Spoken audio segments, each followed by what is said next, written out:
ایک صحافی والا سوال ہے کہ ذرائع ابلاغ کی دنیا ہے، بہت ساری خبریں ہمارے پاس آتی ہیں، کبھی کبھی خبر کو آئیڈینٹیفائی کرنا مشکل ہوتا ہے، اور کبھی کبھی آئیڈینٹیفائی ہونے کے باوجود کسی پریشر میں آپ کو غلط خبر دینی پڑتی ہے، کبھی ریاست کسی ادارے کے پریشر ہوتا ہے، کبھی آپ کو ادارے کی جانب سے پریشر ہوتا ہے.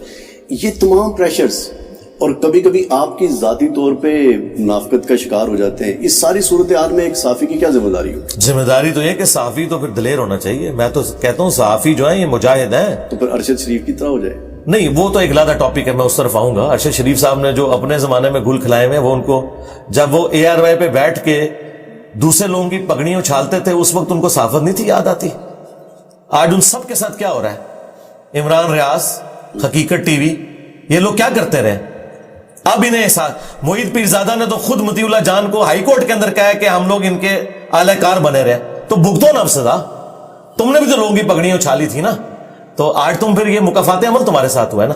اب آج صحافیوں کی طرف دیکھیں، صحافت اتنا متبرک ایک کام ہے. اگر آپ سچائی کے لیے کھڑے ہوتے ہیں تو یہ پیغمبرانہ کام ہے اس اعتبار سے کہ آپ سچائی کے لیے کھڑے ہوتے ہیں، کھڑے ہوں.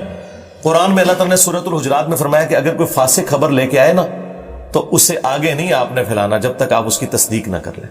بھاڑ میں گئی جی آپ کی وہ پریشر اور وہ ساری کی ساری انتظامیہ کہ آپ مجھے بتائیں اگر اس خبر کے آپ ڈائریکٹ خود افیکٹو ہوتے ہوں تو آپ کبھی بھی نہیں چلائیں گے، نوکری چھوڑ دیں گے. صرف لوگوں کو خوش کرنے کے لیے، دوسروں کی زندگی ونریبل بنانے کے لیے اس طرح کی خبر چلا دینا کسی کے کہنے کے اوپر، آپ اپنے آپ کو اس سے علیحدہ کریں. اسی وقت تو پتہ چلے گا کہ آپ سچائی کے لیے کھڑے ہیں یا نہیں کھڑے. کمپرومائز نہ کریں.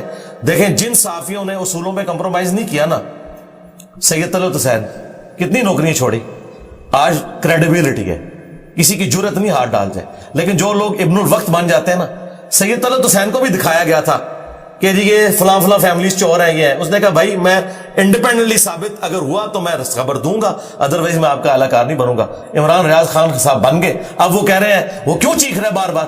آپ نے میں بتایا تھا یہ چور ہے. تو میں عمران ریاض میرا اسٹوڈنٹ ہے، میں اس سے پوچھوں کہ تمہیں جب انہوں نے بتایا تھا تو تم نے تحقیق کیوں نہیں کی؟ ان کے کہنے پہ مان لیا. تو آج اس تکلیف سے گزر رہے ہو نا، تو یہ تکلیف تمہیں اس لیے کاٹنی پڑی کہ تم نے لوگوں کی زندگی ونریبل کی جھوٹی خبریں چلا کے حب الوطنی کے نام پہ. آج وہی حب الوطنی کا کتا تمہیں کاٹ گیا. تو بھئی یہ تو ہوگا، ایسا تو ہوگا. اس لیے ہم تو نہیں کسی کے اعلی کار بنتے، نہ اس زمانے میں نہ آج. جو سچائی ہے وہ بیان کریں گے. ٹھیک ہو گیا؟ بہت بہترین. آخر میں ہمیں وہ آپ کا ایک سو کالڈ سٹائل ہے، کیا اس کو ایکسپلین کر دیجئے کہ یہ کیا ہے. کون سا سٹائل؟ آپ یوں ایک سٹائل بناتے ہیں؟ نہیں، وہ سٹائل تو میں نے ایک دو ویڈیوز کے اندر بنایا تھا. وہ فرقہ وارانہ ایک ایشو تھا، اس کے اوپر میں نے یہ بات کی تھی کہ جو علماء یہ کہتے ہیں کہ انجینئر صاحب کو ہم مجبور کریں گے کہ وہ ملک چھوڑ جائیں. تو میں نے اس پہ کہا تھا کہ میرے بھائی جب تک تمہارا آخری مولوی اپنی نیچرل ڈیتھ، میں نے نہیں ان کو مروانا، اس کے ساتھ قبر میں نہیں چلا جاتا اور میں اس کی قبر پہ وکٹری کا نشان بنا کے نہیں بیٹھتا، اس وقت تک میں یہ ملک نہیں چھوڑنے کا. مراد یہ کہ نہیں چھوڑنا انشاءاللہ تعالی. Thank you very much. جزاک اللہ.